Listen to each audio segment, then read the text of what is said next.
Anda boleh mencintai komunitas apapun, tetapi gereja tidak boleh tidak dicintai. Kita tidak masuk ke kampus untuk mendirikan GRII misalnya. Ya.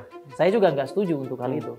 Yang saya lihat dikhawatirkan adalah oikumene itu hanya mau membungkus apa yang disebut sebagai kebutaan secara spiritual, ketidakmampuan untuk membedakan mana benar, mana salah. Lalu mereka bilang, oikumene berarti tidak boleh ada perdebatan. Ya, berjumpa kembali di dalam perbincangan mengenai topik gereja masuk kampus. Hari ini kita akan melanjutkan perbincangan kita, itu membicarakan adanya perubahan paradigma di dalam pelayanan kampus. Tentu saja, hari ini masih bersama dengan Pendeta Yohanes Putratama Kamuri, atau yang lebih akrab kita panggil dengan Pendeta Tama. Apa kabar Pak Tama? Puji Tuhan, kabar baik Pak Prana. Wah, bagaimana nih Pak, kemarin melihat netizen, melihat video kita, tanggapan-tanggapan, maupun tulisan-tulisan dari yang Pak Tama terbitkan? Saya sih yang pertama bersyukur ya. Tanggapan negatif banyak, tapi juga tanggapan yang positif itu banyak sekali. Artinya kan setiap pandangan itu ada yang menyetujui dan ada yang tidak menyetujui. Tapi setidaknya harapan dari seluruh tulisan maupun video kita kemarin adalah ada perubahan di dalam cara pikir dalam memandang mengenai gereja, apakah dia boleh masuk ke dalam kampus atau tidak berdasarkan amanat agung. Dan menurut saya target itu tercapai di dalam beberapa hal. Banyak yang menyambut itu positif, berarti selama ini mereka menyimpan di dalam hati mereka dan tidak menyuarakannya. Mereka tidak menyuarakan bahwa harusnya gereja masuk ke dalam kampus, mereka mendiamkan itu. Sekarang ada yang membantu mereka untuk menyuarakan itu. Sementara itu saya senang karena juga ada hal-hal yang merupakan tantangan terhadap apa yang menjadi visi atau katakanlah penjelasan kita baik dalam melalui tulisan maupun juga melalui video. Tetapi dua hal yang menarik. Yang pertama adalah bagi saya tanggapan-tanggapan ini cenderung emosional. Itu khas netizen Indonesia gitu. Marah-marah, emosi tapi nggak ada argumen. Saya menanti argumen yang cukup solid, terutama untuk membantah bahwa amanat agung itu memastikan bahwa gereja itu tidak boleh masuk ke dalam kampus. Yang kedua, ya pada akhirnya melalui semua kritik-kritik balik itu kan itu berarti saya punya kesempatan untuk kemudian menulis lebih banyak, menanggapi lebih banyak. Kita bisa tahu isi hati orang itu justru dari komplainnya mereka. Jadi ya saya sangat bersyukur untuk tanggapan itu. Jadi kalau saudara masih ada tanggapan, kami menantikan setelah ini. Wah, jadi justru membuka ruang diskusi lebih dalam lagi ya. Kalau demikian ya. Tentunya saja kita mengingat ya di dalam pertemuan kita atau dalam video yang sebelumnya dengan sangat jelas ya, gereja itu harus masuk kampus karena itu adalah sebagai mandat gereja yang diberikan oleh Tuhan Yesus sendiri untuk menghidupi amanat agung. Pada kesempatan kali ini kita mungkin akan membahas lebih luas lagi Pak ya.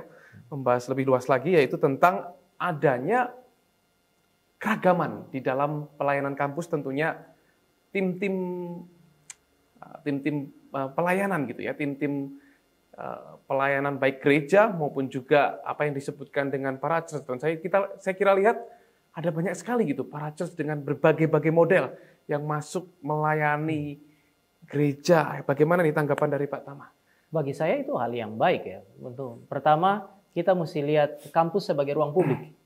Ya. Karena kampus adalah ruang publik, berarti siapapun bisa masuk ke sana, membawa ide-ide mereka, berdiskusi di sana. Dan justru ini menariknya kehidupan kampus. Kehidupan kampus itu diwarnai oleh apa yang disebut sebagai diskusi, ide-ide yang baru.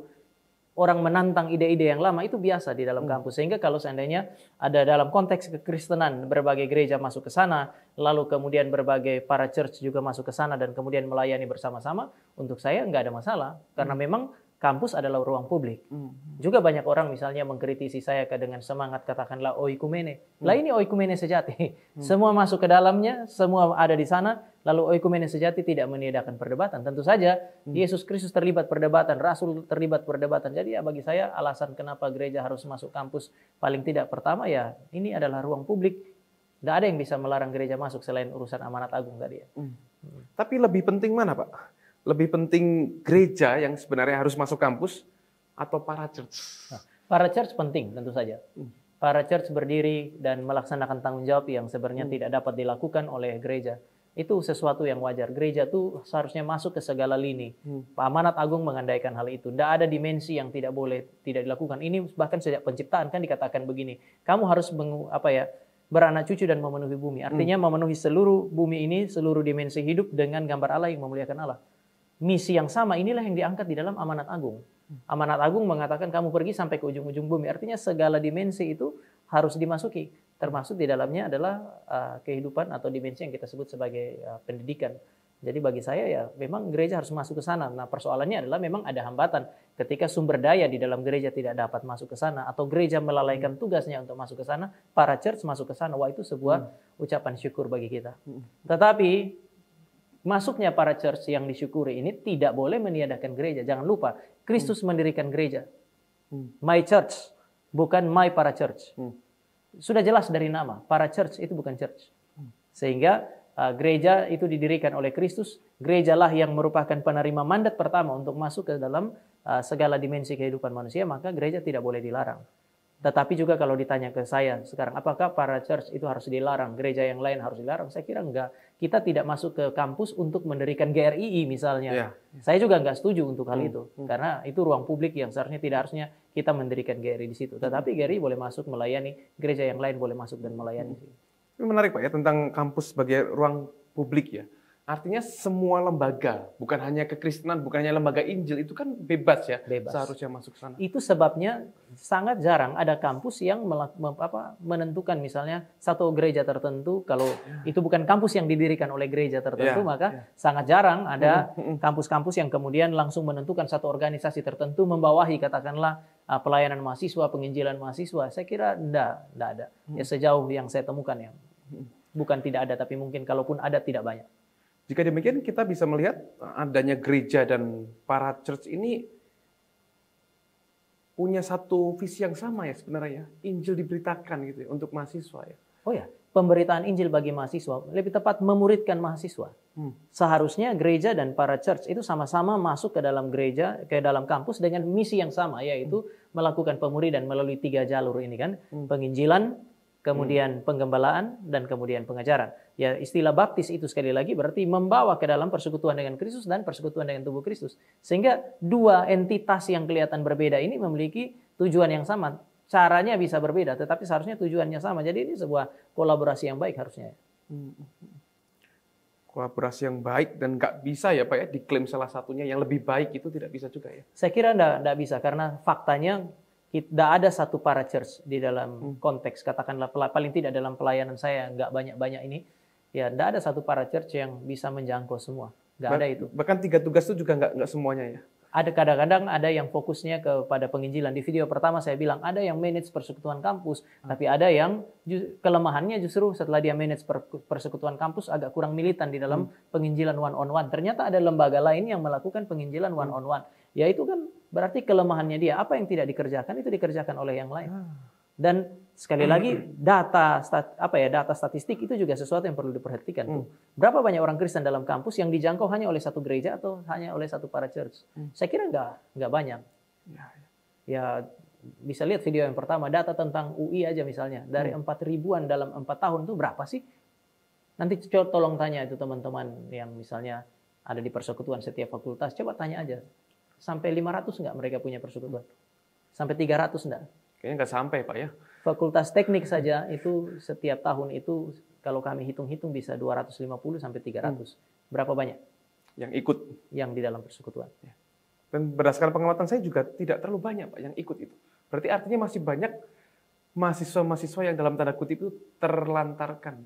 Oh ya, yang terabaikan, dan karena gereja sebagai ibu harusnya menjangkau mereka, itu tanggung jawabnya gereja untuk kemudian melaksanakan itu. Jadi para church bisa bilang, oh gereja telah melalaikan tugasnya. Ya sampai di titik itu benar. Tapi salah kalau gereja yang tadinya melalaikan tugas mau kerjakan tugasnya lalu dilarang. Ini aneh ya, satu sisi bilang gereja menelantarkan anak-anaknya. Sekarang gereja mau jalankan tugasnya nih. Lalu kemudian kamu bilang nggak boleh masuk. Ya berarti kamu semakin mengafirmasi kondisi di mana gereja harus menelantarkan anak-anaknya. Tapi menjadi unik nih Pak, maksudnya kan banyak para church. Mungkin juga akan banyak church atau gereja yang masuk di dalam kampus gitu ya. Artinya kan denominasi itu sangat beragam sekali, pengajaran beragam sekali. Lagi-lagi itu ruang publik.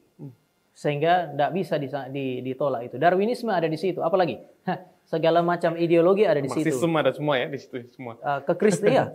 Kekristenan ada di situ. Yang bukan Kristen ada di situ. Itu biasa saja. Lalu ada perdebatan di situ. Lagi-lagi itu juga hal biasa. Mahasiswa adalah kaum intelektual yang memang sudah terbiasa kok berdiskusi. Bahkan ada perdebatan secara intelektual. Selama perdebatannya bukan perdebatan ala netizen, saya kira oke. Jadi mahasiswa itu punya hak untuk memilih berarti ya, atau bahkan mengalami sendiri itu perdebatan-perdebatan itu dan akhirnya memutuskan satu tujuan, ya saya mau belajar di sini. Ya ada kebebasan itu. Artinya semua masuk, kemudian dia bisa mendengar semua, dia bisa melakukan analisis. Makanya mahasiswa punya kemampuan analisis nggak boleh direndahkan gitu. Di tulisan saya yang ketiga kan saya bilang ada kecenderungan dari sejumlah orang yang melarang gereja masuk ke dalam kampus dengan alasan bahwa akan terjadi perdebatan doktrinal di sana. Itu mengandaikan bahwa mahasiswa itu persis kayak mereka. Mereka tidak bisa membedakan mana benar mana salah, maka otomatis mahasiswa tidak bisa membedakan mana benar mana salah. Nanti dulu ada banyak mahasiswa itu bisa lebih cerdas dari pendeta kok. Jadi jangan menghina kapasitas mahasiswa. Ada yang bilang misalnya hal yang paling sederhana Pak Prana ya. Kalau khotbah itu jangan panjang-panjang. Khotbah doktrinal itu cenderung panjang nanti dulu karena mahasiswa itu kalau dia 2 SKS maka kira-kira 2 jam. Satu hari bisa 3 mata kuliah, artinya dia satu hari belajar 6 jam. Kok dia bisa cerna pelajarannya dia 6 jam, giliran dengar khotbah 30 menit kepanjangan, itu sesuatu yang janggal. Ini penghinaan terhadap pemuda, ini penghinaan terhadap kapasitas intelektual mahasiswa sebagai orang muda. Mereka kaum intelektual, mereka punya kemampuan untuk mencerna. Jadi biar aja semua masuk ke situ. Sama seperti kita nggak marah. Saya merasa ada yang janggal. Orang-orang yang melarang gereja masuk dengan doktrin tertentu adalah orang-orang yang membiarkan mahasiswa itu masuk ke dalam kampus berhadapan dengan semua ideologi yang bukan Kristen tadi.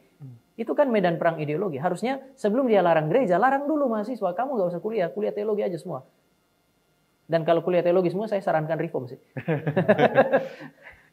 Tapi tentunya kan ada ini Pak ya, ada satu misalnya beberapa gereja ya yang mungkin terlalu ekstrim dalam mengajarkan pengajarannya itu bagaimana. Dan itu mungkin dianggap sesuatu yang aneh lah atau sesat lah. Gitu. Kita perlu mendefinisikan kembali ekstrimnya apa. Kalau saya masuk lalu kemudian saya memaksakan sesuatu yang saya anggap benar, orang mau terima, orang mau enggak, dia harus ikut saya. Dia mengerti atau tidak mengerti harus ikut saya. Dia tidak mau pun dia harus ikut saya. Ini saya kira ini bermasalah. Ekstrim itu ada di mana-mana. Sehingga bagi saya, lagi-lagi kita tidak boleh kemudian mengatakan bahwa kalau ada satu gereja yang militan itu ekstrim. Kebenaran itu bersifat eksklusif. Sehingga kalau saya meyakini ini sebuah kebenaran, saya akan mempertahankan itu habis-habisan. Jadi tidak bisa bilang bahwa kamu ketika ada di dalam ruang publik, maka jangan mempertahankan itu. Itu tidak sesuatu yang tak bisa dikompromikan menurut saya. Jadi itu konsekuensi masuk ke dalam ruang publik. Dan kebenaran itu juga akan diuji ya. Maksudnya kalau ada gereja yang mungkin tidak memberitakan kebenaran dengan sungguh-sungguh nih. Oh ya, kan justru kan saya bilang kan semua bertemu di situ, ruang publik berarti semua bertemu di situ, semua diuji di situ oleh siapa? Oleh mahasiswa sebagai kaum intelektual. Kita hamba Tuhan yang masuk ke dalam pun harus melayani mahasiswa sebagai kaum intelektual. Harusnya lah itu adalah para pelayan-pelayanan yang kapasitas intelektualnya jalan. Jadi bagi saya nggak ada masalah kok masuk ke sana. Tapi bagaimana Pak dengan ini Pak? Mungkin dari sudut pandang mahasiswa. Mungkin mahasiswa sendiri juga cemas ya. Saya harus pilih yang mana gitu ya. Dan saya kalau takut masuk sini nanti begini, masuk sini begini. Gitu. Belum dari komentar-komentar dari seniornya mungkin. Begini, mahasiswa sendiri tidak boleh merendahkan kapasitas yang Tuhan anugerahkan. Alkitab bilang begini, kasihilah Tuhan Allahmu dengan segenap hati, dengan segenap jiwamu, dan dengan segenap akal budimu. Yang diulang terus adalah segenap hati dan segenap akal budi. Kemudian bahkan di dalam di dalam Roma pasal yang ke-12, itu kan pembaharuan akal budi adalah sebuah proses yang sangat penting untuk bisa mempersembahkan hidup kepada Tuhan. Sehingga mahasiswa harus mempergunakan akal budinya. Justru itu gunanya dia belajar. Setelah dia dengar ada yang aneh, dia perlu belajar tahu mana benar supaya dia bisa menguji roh menurut Yohanes. Jadi mahasiswa tidak bisa menguji roh. Sama seperti di dalam kelas dia bisa memilih mana teori yang harus dia ikuti, mana yang tidak. Dengan segala macam argumennya, dia persiapkan dirinya untuk mempertanggungjawabkan apa yang dia imani. Oke Pak Tama, berarti dapat saya simpulkan interdenominasi gereja itu bebas masuk kampus, termasuk juga saya sebut model dari para church juga bebas ya. Iya. Masuk Interdenominasi dalam konteks kampus itu saya sedikit aneh untuk beberapa hal. Pertama, interdenominasi. Kenapa? Karena mahasiswa dari berbagai gereja dilayani di situ. Ini interdenominasi. Lalu kemudian karena para pelayannya datang dari berbagai gereja, bernaung di bawah satu yayasan, katakanlah demikian, atau satu church, dan kemudian melayani di situ. Ini disebut sebagai interdenominasi. Anehnya, berbagai yang disebut, ini kan bukan denominasi mereka ini. Yang disebut sebagai denominasi itu adalah gereja-gereja dengan paham yang berbeda. Interdenominasi justru mengecualikan gereja-gereja ini. Loh, saya mau tanya, ini denominasi apa? Ganti nama lah, interparachurch. Jangan pakai interdenominasi. Kalau dia mau pakai interdenominasi, berarti ruang itu terbuka untuk segala denominasi. Terus bagaimana Pak? Tadi sempat disinggung juga tentang oikumene. Kadang-kadang kan orang menilai ya, oh oikumene itu berarti bersama-sama. Berarti ya denominasi itu nggak penting, ini yang penting kita bersama gitu. Memang kebersamaan itu penting ya. Oikumene itu mau menjadikan dunia ini sebagai rumah bagi semua. Semua manusia, bahkan segala makhluk. Ketika masuk di dalam kekristenan, oikumene mau bilang bahwa dunia ini, katakanlah ruang publik seperti kampus itu adalah ruang bagi semua gereja, semua denominasi dengan segala perbedaannya. Ya justru bagi saya ya dengan demikian harusnya itu terbuka untuk semua masuk ke sana. Yang saya lihat dikhawatirkan adalah oikumene itu hanya mau membungkus apa yang disebut sebagai kebutaan secara spiritual, ketidakmampuan untuk membedakan mana benar, mana salah. Lalu mereka bilang, oikumene berarti tidak boleh ada perdebatan. Apakah Yesus Kristus itu tidak oikumenis? Kalau Yesus Kristus itu berdebat, apakah dia tidak oikumenis? Apakah Petrus dan Paulus itu tidak oikumenis? Mereka berjumpa di dalam satu ruang publik, tempat orang makan, lalu kemudian Petrus berpindah dari tadi duduk sama non-Yahudi, pergi kepada orang Yahudi. Paulus datang, Paulus menegur dia. Itu biasa saja. Di dalam Alkitab juga, bahkan kitab Ibrani bilang ciri daripada orang Kristen adalah mereka menegur satu dengan yang lain. Biasa saja. Oikumene tidak boleh menyingkirkan apa yang disebut sebagai perdebatan. Oikumene tidak menyingkirkan apa yang disebut sebagai perbedaan. Perbedaan menghasilkan perdebatan, tetapi selama masih bisa dilakukan dengan saling menghormati itu biasa saja. Justru yang tidak bisa dilakukan itu ya tadi perdebatan ala netizen gitu ya. Kalau sudah tidak ada argumen, ngomong-ngomong ya itu tidak bisa masuk kampus. Lalu yang kedua ya, para church yang melarang gereja masuk ke sana karena menghindari perdebatan itu adalah para church yang paling nggak layak masuk dalam kampus. Kenapa? Karena mereka tidak siap untuk melatih mahasiswa secara intelektual untuk berpikir bahkan mengenai iman mereka. Jadi mereka itu hanya gembar-gembor seperti itu ya. Seorang penulis, Harry Blamires, dia bilang begini. Hari ini kita bukan kehilangan banyak orang Kristen. Kita kehilangan pemikiran Kristen di ruang publik. Kenapa? Karena banyak orang Kristen punya ilmu tetapi dia tidak berani menyatakan perbedaan. Kenapa? Karena gereja melatih dia begitu. Kesaksian yang baik adalah tidak berdebat. Tambah sekarang para church lagi masuk ke dalam kampus, lalu mengajar kalau kamu itu sebagai intelektual Kristen jangan berdebat. Padahal kehidupan seharusnya adalah kalau ada teori atau pemikiran yang salah, mereka harus punya keberanian untuk speak up, menyatakan bahwa itu salah sebagai salah, benar sebagai benar. Tapi sayangnya, karena kita pakai atas nama Tuhan, wah kekuatan untuk memberangus mulutnya para mahasiswa, kekuatan untuk membutakan pemikiran mahasiswa yang cerdas itu menjadi lebih kuat. Di mana-mana semua organisasi yang bawa nama Tuhan itu akan menjadi lebih kuat. Maka Charles Kimball itu dia bilang agama itu awalnya berkat, sekarang itu agama jadi bencana. Kenapa? Karena bawa-bawa nama Tuhan untuk membutakan kapasitas intelektual. Maka kesaksian Kristen hilang. Kenapa? Karena orang Kristen sudah tidak kritis meskipun dia masih agama Kristen. Di ruang publik dia tidak bisa menantang apa-apa, tidak bisa mempertanggungjawabkan imannya. Padahal tempat latihan terbaik adalah kampus. Dan saya kira kita perlu juga ya mengakomodir orang-orang kritis di dalam kampus ya. Orang-orang mungkin bisa melihat ini pelayanan kok tidak bisa justru membungkam nalar kritis kami nih. Akhirnya kami tidak pilih ikut mereka lah gitu misalnya. Banyak orang muda meninggalkan gereja, banyak orang muda meninggalkan kekristenan justru karena orang-orang Kristen tidak memberi jawaban yang masuk akal terkait dengan iman mereka. Iman Kristen itu melampaui akal. Saya mengakui itu karena orang Kristen punya Allah melampaui akalnya. Tetapi pada saat yang sama, iman Kristen itu bukan iman yang irasional. Allah memberi akal, Allah memberikan juga Alkitab yang bisa dipahami, bahkan di dalam bahasa kita, supaya kita bisa memberi pertanggungjawaban. Persiapkan dirimu untuk memberi pertanggungjawaban kepada setiap orang yang mempertanyakannya. Ini kan Petrus ngomong itu. Memberi pertanggungjawaban itu sebuah tindakan rasional. Jadi mau tidak mau, ini adalah hal yang sangat-sangat dibutuhkan sebenarnya di dalam konteks pelayanan kampus.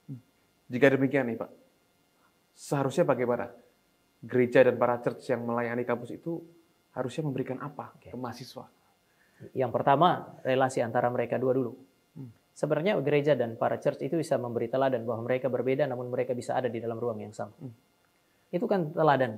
Mahasiswa itu dia akan ketika dia bekerja, dia berkuliah, dia akan menemukan rekan yang berbeda, teman yang berbeda. Tapi perbedaan itu biasa dan dia harus lihat itu di dalam konteks relasi antar gereja dan juga antar gereja dan para church misalnya. Yang kedua, apa yang harus dilakukan oleh gereja? Ya paling tidak menurut saya memuridkan melalui 3 jalur ini. Ya entah para church, entah itu apapun itu, ya penginjilan, lalu kemudian membaptis. Lagi-lagi membaptis berarti bawa kepada persekutuan dengan Kristus. Puji Tuhan kalau di kampus ada persekutuan. Tetapi jangan lupa istilah tubuh Kristus ini mengacu kepada gereja dan istilah gereja saya sekali lagi tekankan itu mengacu kepada gereja lokal. Maka doronglah mahasiswa untuk mencari gereja lokal. Jangan kamu ganti ibadah gereja lokal dengan ibadah kamu sendiri. Itu persoalan sebenarnya. Persekutuan Jumat misalnya, persekutuan Kamis itu nggak bisa loh mengganti ibadah Minggu. Itu sesuatu yang tidak bisa. Lalu kemudian mengajar. Maka semua yang disebut sebagai para church, semua yang disebut sebagai gereja harus melakukan yang ketiga ini, mengajar. Ini menuntut kapasitas intelektual yang baik dari para pengajar. Kenapa? Karena tugas kita adalah membina kaum intelektual Kristen. Jadi sebenarnya salah satu tujuan masuk kampus adalah membentuk kaum intelektual Kristen. Nah kalau Pak Prana tanya, kaum intelektual Kristen itu apa? Intelektual Kristen itu bukan hanya mahasiswa atau pekerja yang kebetulan beragama Kristen. Intelektual Kristen itu adalah orang yang kokoh di dalam 2 dimensi. Yang pertama spiritualitasnya, yang kedua intelektualitasnya. Jadi ilmunya baik, spiritualnya baik. Dengan demikian ada beberapa keunggulan. Pertama, dia bisa menguji mana yang bisa diterima, mana yang tidak bisa diterima. Kan ini kan urusan ideologi nih. Tadi saya bilang kampus itu medan tempur ideologi. Maka kalau dia punya iman baik, dia punya ilmu pengetahuan baik, 2 ini ketika dikombinasikan justru menjadi alat saringan yang paling baik untuk menentukan mana yang dia bisa terima, mana yang tidak bisa diterima ketika itu ditawarkan di kampus. Ini adalah alat uji untuk menentukan doktrin mana yang diterima, mana yang tidak. Tapi yang kedua, ini adalah sarana yang baik bagi dia untuk kemudian mempertahankan imannya. Saya di video pertama saya singgung mengenai John Lennox yang kemudian bisa memberi pertanggungjawaban dari sudut pandang keilmuan maupun sudut pandang keimanan. Ini intelektual Kristen. Nah kita punya tujuan adalah membangun mahasiswa yang sedemikian. Mereka bisa mempertanggungjawabkan iman mereka juga. Lalu terakhir, ya mereka punya kemampuan untuk melakukan integrasi. Untuk mengintegrasikan iman dan ilmu harus dididik dengan baik dari 2 sudut pandang ini. Tidak bisa hanya dari 1 sudut pandang spiritual aja atau hanya dari membiarkan mereka ada di dalam konteks pembelajaran di kelas mereka saja. Tidak bisa. Artinya gereja dan para church ini harusnya juga menjawab kebutuhan intelektualisme Kristen ini sendiri ya Pak ya? Mau tidak mau. Mereka tidak harus mau, ya? mereka harus mengerjakan itu. Karena mahasiswa itu kaum intelektual. Mereka harus menjawab kebutuhan ini. Dan maafkan, tapi menurut saya tempat paling tepat adalah gereja. Dengan kekayaan sumber dayanya. Mahasiswa kalau dia datang dari berbagai latar belakang. Ada yang jadi dokter, ada yang mau jadi ekonom, ada yang mau menjadi insinyur dan lain-lain. Di mana dia mendapatkan orang tua yang dewasa secara spiritual untuk bisa bertukar pikiran, kemudian membangun imannya dia.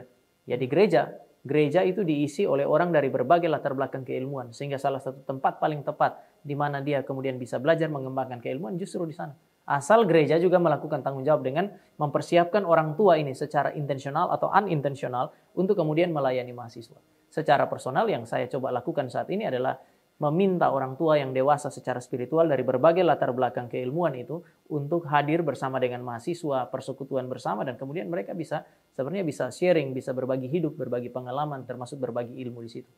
Jadi ya saya kira salah satu yang Kristus mendirikan gereja, maka Kristus memperkaya gereja. Bukan hanya dengan kuasa untuk mengusir setan, bukan juga dengan kekuatan ekonomi semata-mata untuk mendukung berbagai lembaga pelayanan, tetapi dengan manusia atau jemaat yang datang dari berbagai latar belakang supaya memang mahasiswa jadi kaya setelah dia masuk ke dalam gereja. Artinya Pak Tamah, mahasiswa tidak bisa secara eksklusif ya. Mereka harus juga membaur dengan antar generasi dan itu semuanya didapatkan justru di dalam gereja. Di dalam gereja kita bisa ketemu banyak orang, tadi saya bilang dengan berbagai latar berbeda, sehingga kecenderungan untuk mengisolasi diri itu juga akan justru membuat dia miskin dari sudut pandang yang berbeda, entah untuk memperoleh sudut pandang berbeda atau bahkan di dalam keilmuan dia sendiri itu jadi miskin kalau dia mengisolasi diri. Lawan diskusinya siapa? Hanya temannya dia di kampus, tapi sudut pandang Kristen yang baik dari mana? Ya, misalnya di dalam konteks pelayanan di Depok, saya kenal kok misalnya orang dokter yang kemudian memutuskan untuk bukan hanya jadi dokter, tapi kemudian jadi misionaris. Itu kan sebuah pengalaman spiritual yang cukup panjang. Lalu kemudian ketika dia kembali, dia bukan hanya berbagi mengenai ilmu kedokterannya yang diaplikasikan di tempat-tempat yang sulit, tetapi juga bagaimana dia bisa melayani Tuhan sekaligus sebagai seorang dokter. Ini kan bisa menolong mahasiswa untuk melihat pelayanan bukan hanya dari sudut pandang kedokteran saja, tapi secara spiritual ternyata itu adalah sebuah ladang pelayanan yang luas misalnya. Ya, itu kan penting untuk mahasiswa untuk melihat yang sedemikian. Jadi justru mahasiswa masuk gereja itu bukan hanya pertumbuhan iman, jelas itu yang pertama yang penting ya Pak ya. Tapi justru melihat semacam keluasan ke depan dengan sudut pandang yang berbeda-beda dan mereka mendapatkan kekayaan ya. Kekayaan sudut pandang, kekayaan secara intelektual itu memang salah satu ruang yang Allah siapkan itu ya gereja. Sudut pandang di sini kan kalau sudut pandang keilmuan saja dia bisa dapat di kampus. Tetapi supaya bisa terintegrasi antara sudut pandang keilmuannya dia dengan sudut pandang iman Kristen untuk menafsirkan ilmunya dia, itu di gereja. Di gereja ada hamba Tuhan. Untuk dari sudut pandang teologisnya, katakanlah demikian. Tapi sudut pandang keilmuan kan ada banyak sekali sumber daya manusia di dalam gereja. Makanya sayang kalau gereja nggak masuk kampus. Dan juga sayang sekali kalau gereja justru dilarang untuk masuk melayani di kampus ya. Melayani di kampus ya, bukan mendirikan gereja dalam kampus tentu saja. Tapi dari sudut mahasiswa Pak, mungkin mereka akan lebih berpikir gini, ya gereja kan saya mahasiswa gitu. Saya juga pendatang di sini ya. Saya akan datang ke gereja, ibadah dan pulang gitu. Dan saya akan menemukan semacam rumah atau keluarga itu justru di persekutuan, di kampus, di para church. Dan saya lebih enjoy di sana.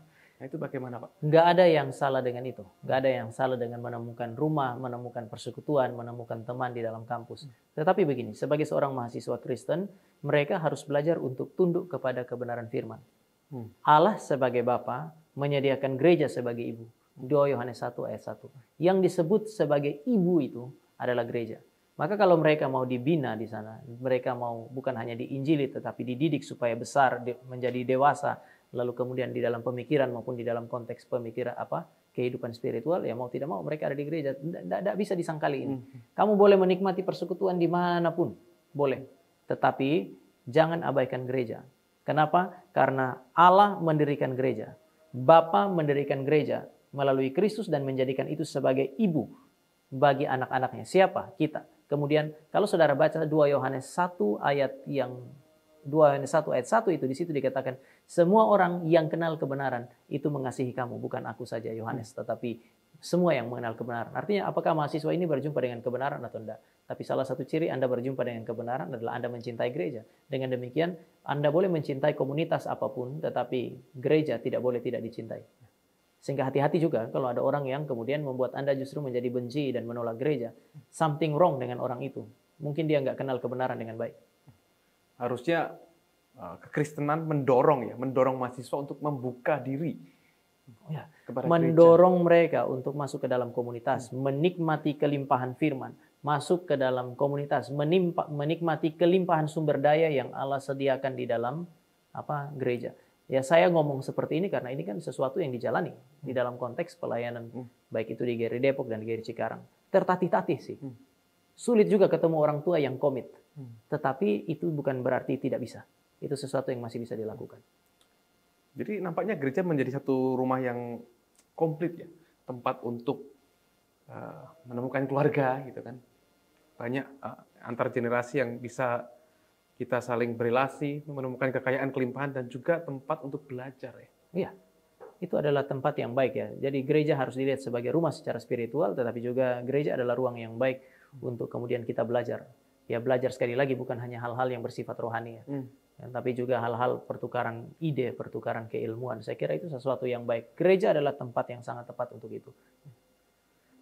Jadi kalau saya boleh pikir ya, berarti Kristus itu mendirikan gerejanya itu sangat-sangat mulia, sangat-sangat penting gitu ya. Pembentukan seluruh aspek hidup ya.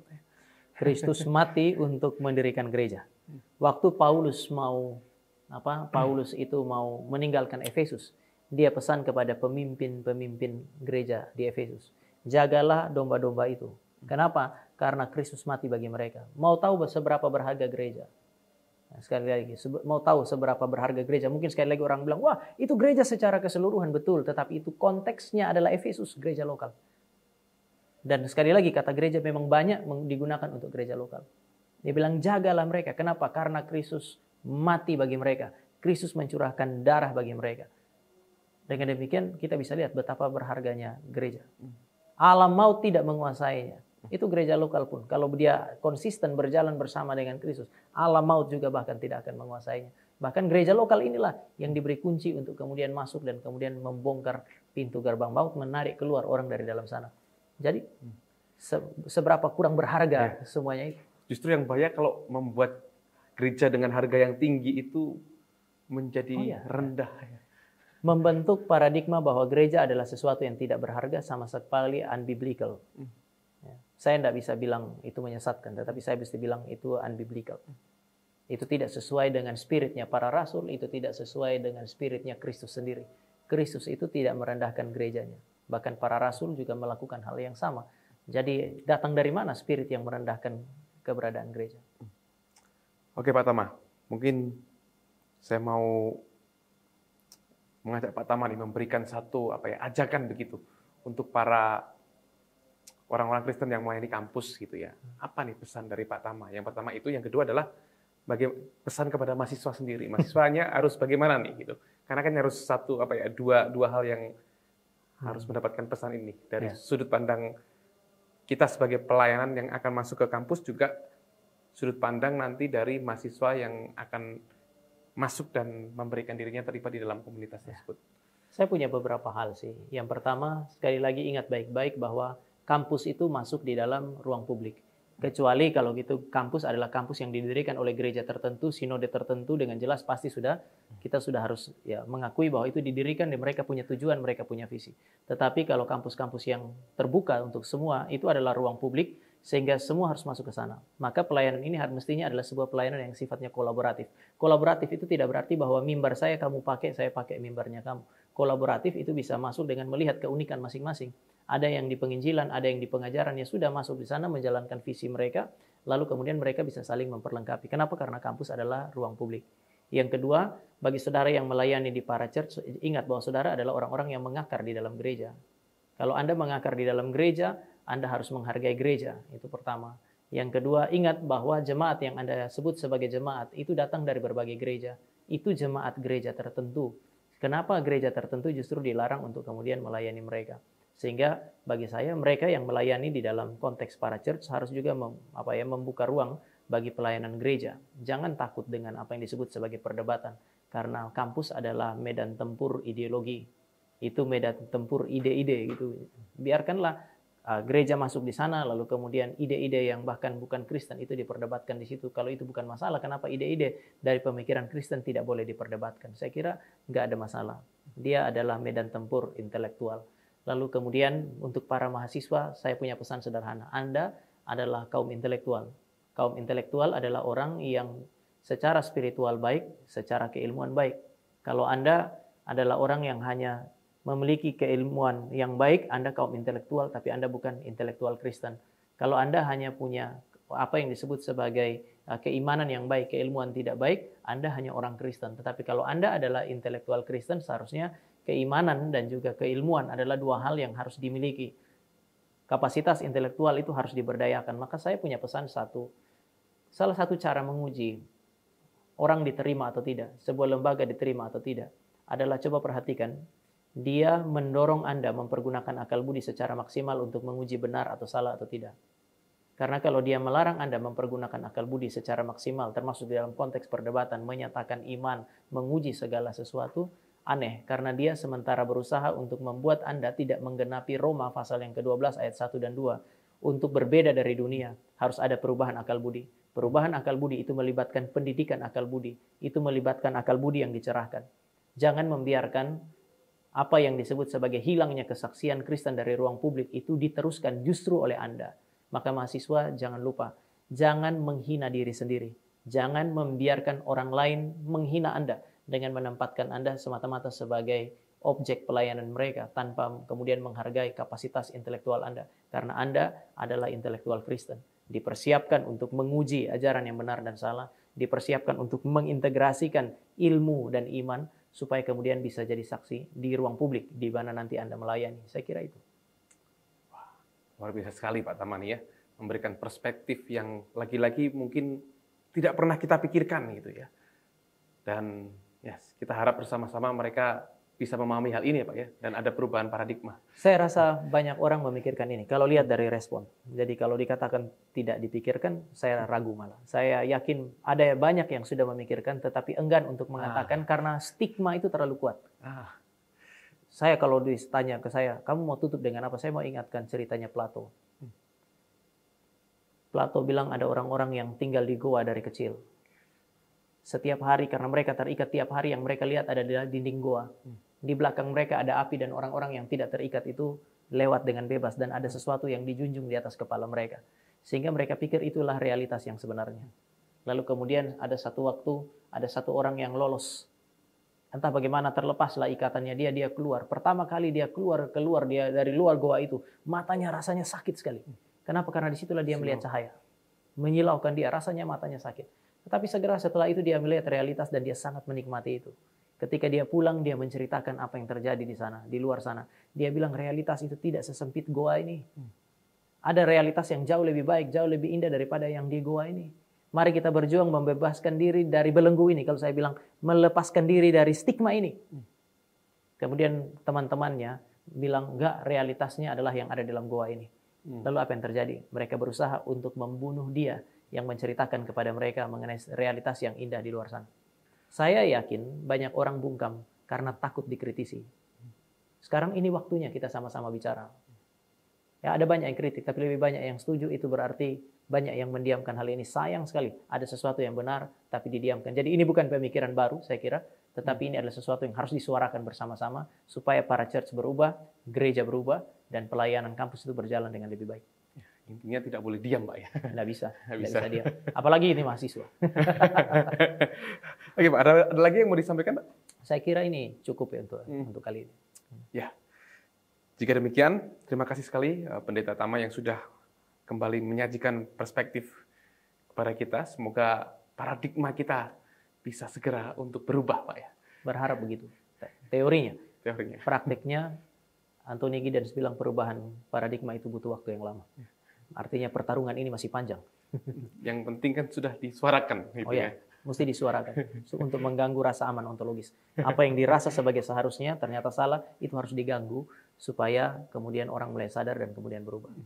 Baik, kita sampai di sini bincang-bincangnya dan kita akan kembali bertemu di dalam sesi-sesi berikutnya untuk membahas terkait juga masih sama ya, gereja masuk kampus, perubahan paradigma pelayanan kampus di dalam topik-topik ataupun tema-tema yang tentunya berbeda dan kita akan melihat lebih luas lagi. Kiranya Tuhan memberkati pelayanan kita semua.